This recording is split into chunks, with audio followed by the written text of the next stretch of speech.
Shalom Bapak Ibu Saudara-saudara, kawan-kawan guru-guru sekolah minggu dimanapun berada. Salam jumpa kembali ya Kadongan, Manginang.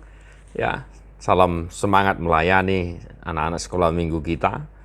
Mari tetap memberi pelayanan yang terbaik buat anak-anak sekolah minggu kita dimanapun kita melayani. Dan seperti biasa, mari sejenak sermon singkat Jamitan Sekolah Minggu untuk Minggu tanggal 12 Juni 2022. Ya, Keluaran 20 ayat 4 sampai 6. Ya, 2 Musa. Jangan membuat bagimu patung yang menyerupai apapun yang ada di langit di atas, atau yang ada di bumi di bawah, atau yang ada di dalam air di bawah bumi. Jangan sujud menyembah kepadanya atau beribadah kepadanya, sebab aku, Tuhan, Allahmu, adalah Allah yang cemburu, yang membalaskan kesalahan bapa kepada anak-anaknya, kepada keturunan yang ketiga dan keempat dari orang-orang yang membenci aku. Tetapi aku menunjukkan kasih setia kepada beribu-ribu orang, yaitu mereka yang mengasihi aku dan yang berpegang pada perintah-perintahku.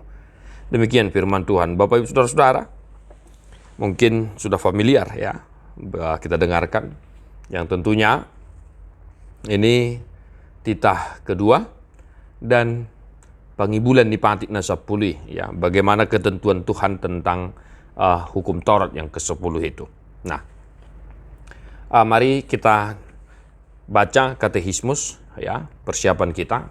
Dari penjelasan katekismus kita boleh menjabarkan apa yang akan kita khotbahkan kepada anak-anak sekolah minggu kita. Titah kedua, jangan perbuat bagimu patung yang menyerupai apapun yang ada di langit, atau yang ada di bumi, atau yang ada di dalam air di bawah bumi untuk disembah atau dituruti. Maksudnya adalah, kita harus takut serta kasih kepada Allah, sebab itu jangan bersembah sujud kepada Allah lain atau meminta kehidupan daripadanya, dan jangan memanggil roh-roh atau berkeyakinan kepada tenungan-tenungan dukun, dan jangan yakin kepada benda-benda bernama atau benda-benda sakti.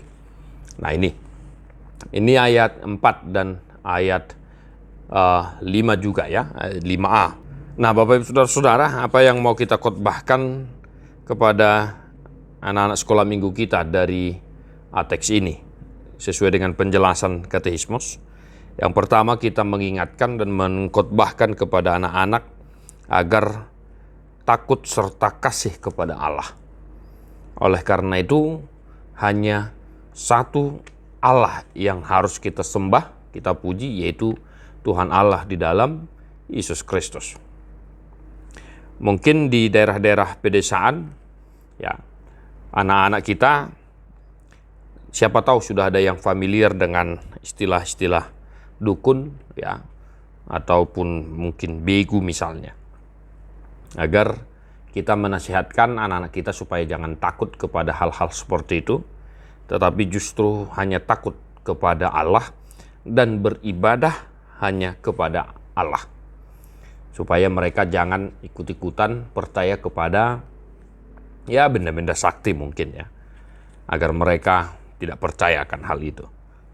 Nah, yang kedua, Bapak Ibu Saudara-saudara, ayat 5b dan sampai ayat 6 boleh kita baca ya. Apakah ketentuan Tuhan Allah akan dasar titahnya itu? Ya, boleh kita baca di katekismus. Demikianlah, aku Tuhan Allahmu adalah Allah yang cemburu, yang akan membalaskan kesalahan bapa kepada anak-anaknya, kepada keturunannya yang ketiga dan keempat dari orang-orang yang membenci aku. Tetapi aku menunjukkan kasih setia kepada beribu-ribu orang, yaitu mereka yang mengasihi aku dan yang berpegang pada perintah-perintahku. Maksudnya adalah, Allah mengancam akan menghukum segala orang yang melanggar titah atau firman-Nya. Oleh karena itu, kita harus takut akan murkanya. Ia menjanjikan anugerah kasih-Nya dan segala yang baik bagi semua orang yang memelihara serta menaati titah atau firman-Nya. Dengan demikian kita harus kasih dan percaya akan Dia dan dengan ikhlas serta gembira melaksanakannya. Nah, apa yang mau kita khotbahkan?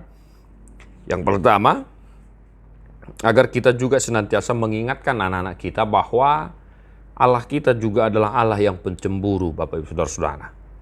Ya. Allah yang pencemburu dan akan membalaskan segala perbuatan-perbuatan jahat yang dilakukan oleh manusia.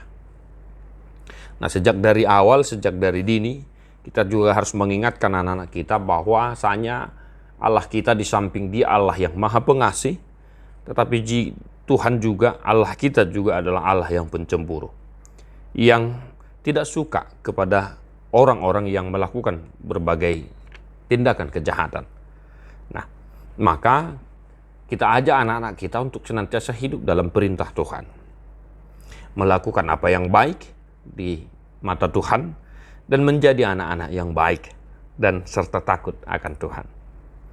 Nah, demikian kiranya beberapa hal yang boleh kita renungkan dan kita gumuli sebelum kita mengkhotbahkannya kepada anak-anak sekolah minggu kita. Ya. Katekismus, jangan lupa Bapak Ibu Saudara-saudara, buku yang di sekolah minggu, ya. Di buku yang di sekolah minggu sudah ada itu titah pertama dan sampai ke 10 serta artinya bagaimana menyanyikannya. Ya, boleh kita baca, ya boleh kita juga lihat di playlist channel YouTube ini agar boleh kita pelajari dan kita ajarkan kepada anak-anak sekolah minggu kita. Tetap semangat Amang-Inang melayani dimanapun kita berada. Melayani sekolah minggu adalah keputusan kita, tetapi melayani Tuhan adalah kewajiban kita. Tuhan memberkati.